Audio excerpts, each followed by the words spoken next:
Hey guys, it's Matt from Owkay Clothing, and today I'm going to do a video to show you how I create a t-shirt from a design idea to a final product that you can now buy on my website. Okay.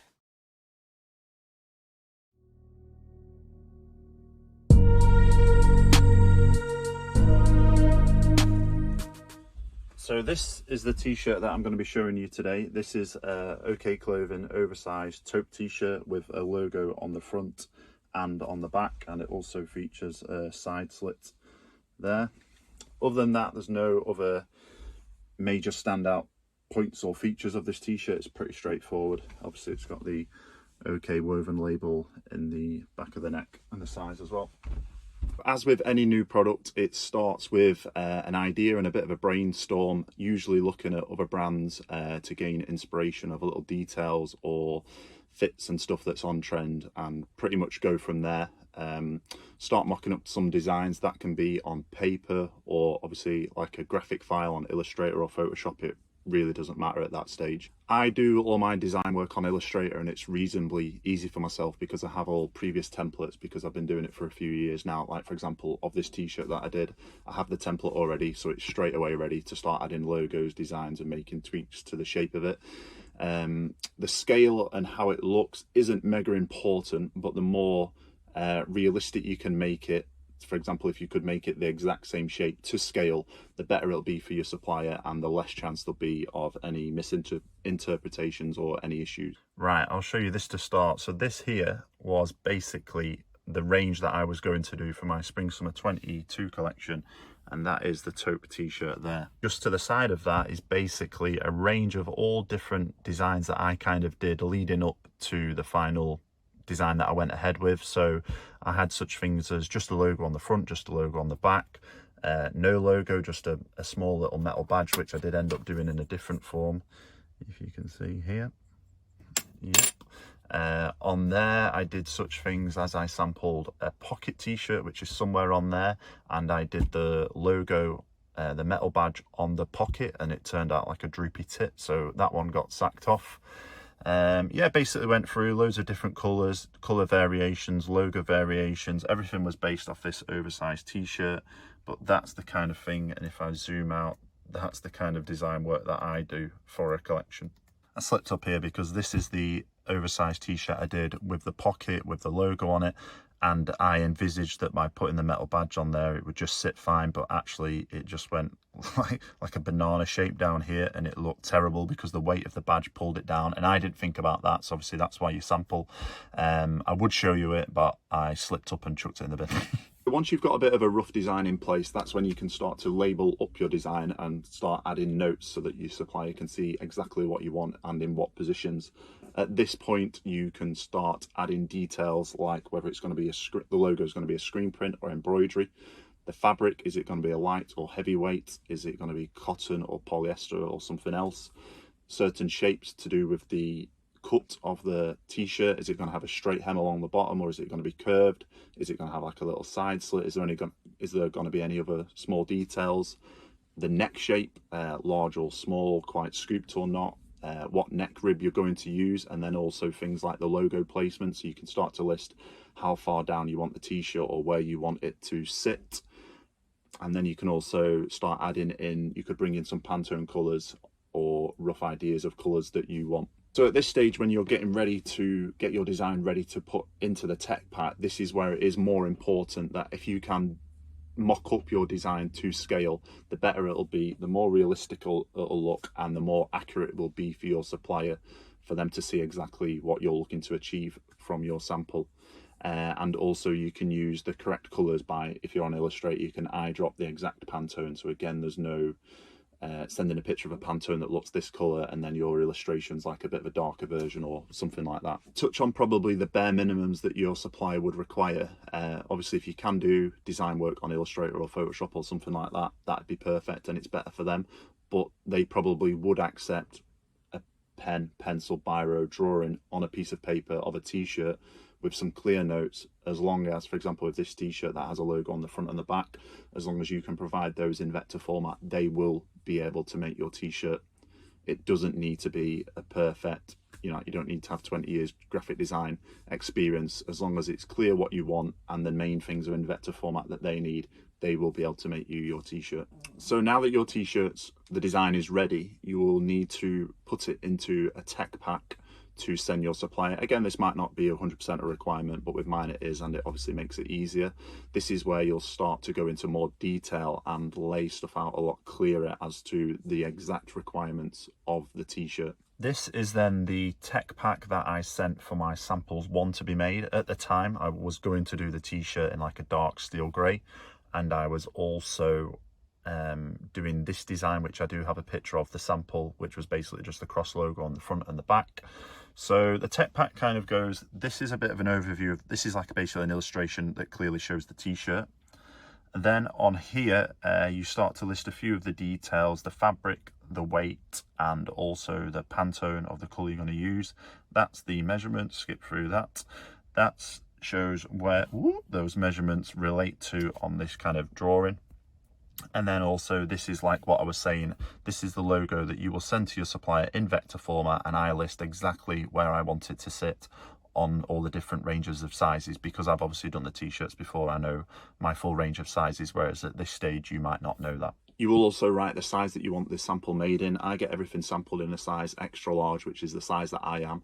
That way when I get it, I can try it on, I can make the adjustments that I need, and also I don't need to, like a lot of brands get it made in a medium, let's say, and get a model, and you don't need to do it. It speeds up your time, and also you can make the small adjustments to like the sizes and the fitting and the feel, because you know exactly what you're looking for. So now that you've got your tech pack finalized and you've sent it off to your supplier, you obviously just need to wait for your sample to arrive. Once the sample arrives, the first thing I do before I even try it on is lay it down and measure it exact. That way there's no chance of you stretching anything, and you get the most accurate reading of your measurements.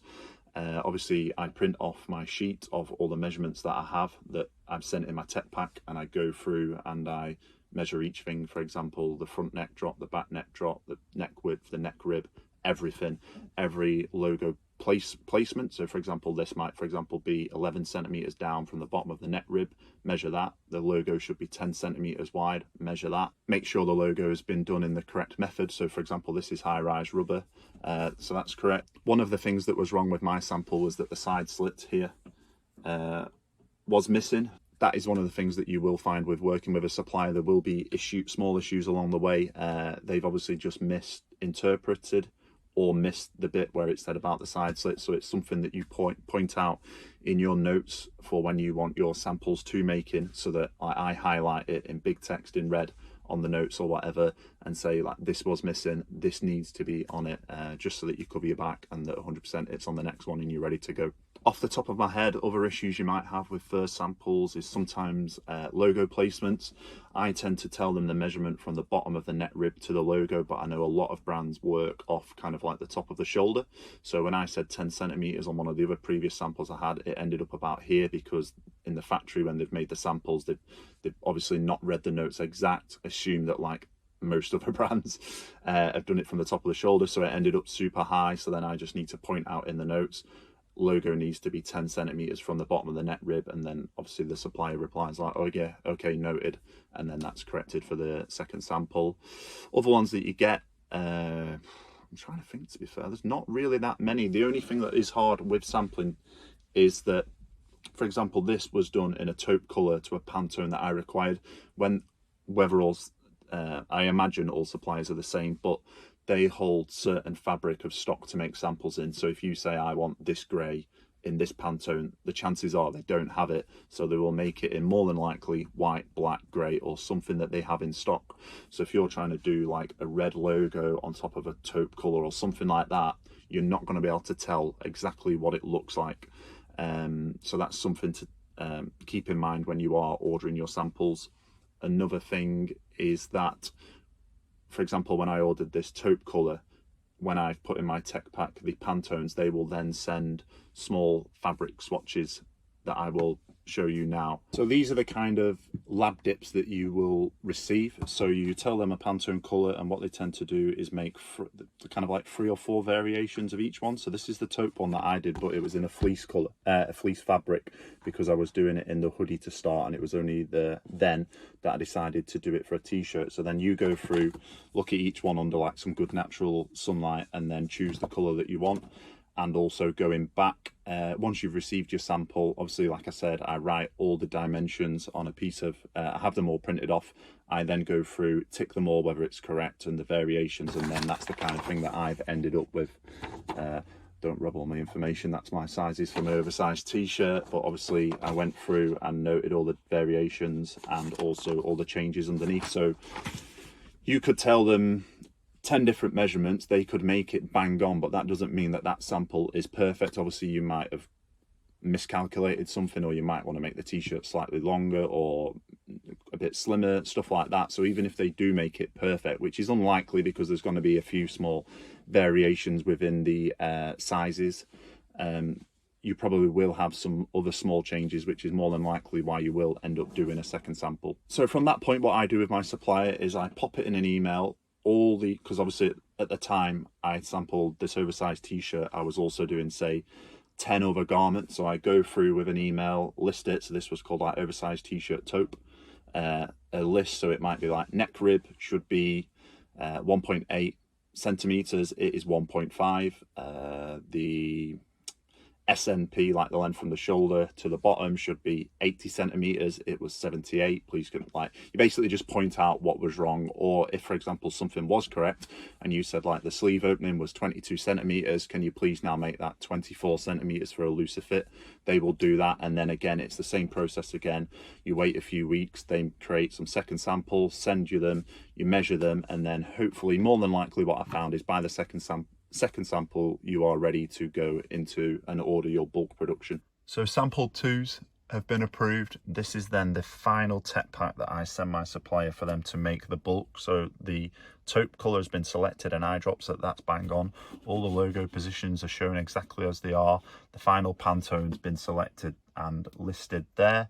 I've also made some small changes to the sizes on the necks that were coming out a bit small on some of the sizes from previous collections, and I've also highlighted in red needs a side slit on the sides, basically just to remind them that. Everything else is pretty much the same. If I can just zoom across here, again, updated logos and stuff like that. And at the bottom is a thing that I have for all my garments, which shows where basically the size of the woven labels that go in the neck or the back of the pants, depending on the garment, the wash care labels, where they go, my clear bags that the garments come folded in, and also the swing tickets.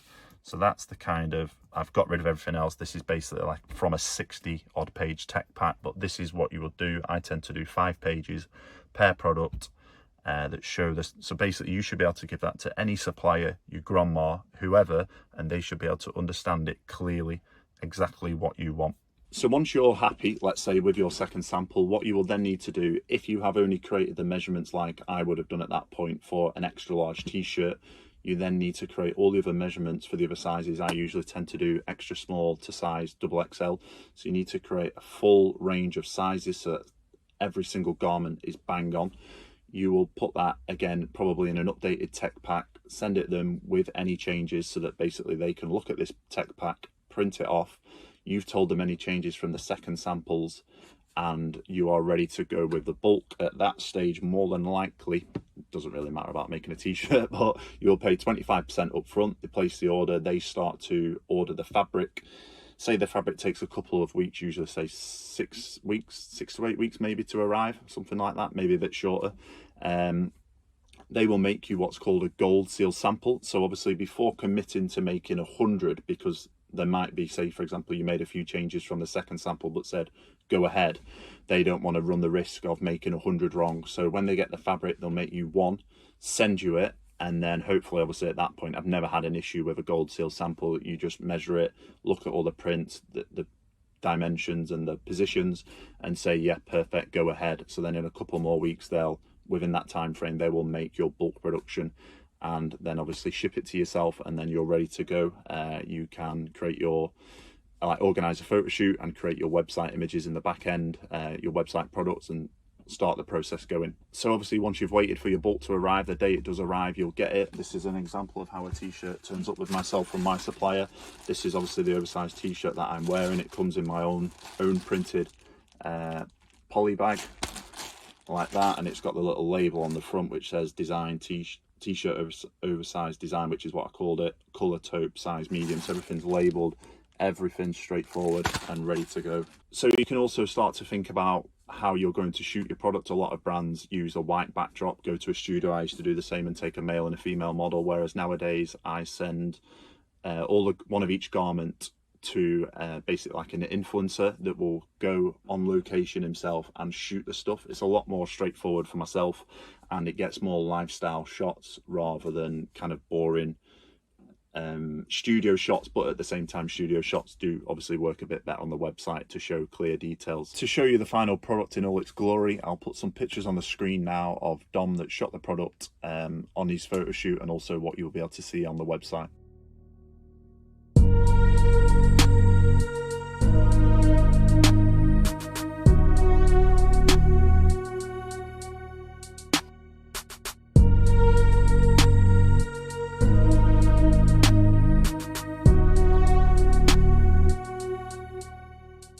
That should be pretty much everything that you need to know to design a t-shirt, from obviously the idea to the final product to put on your website.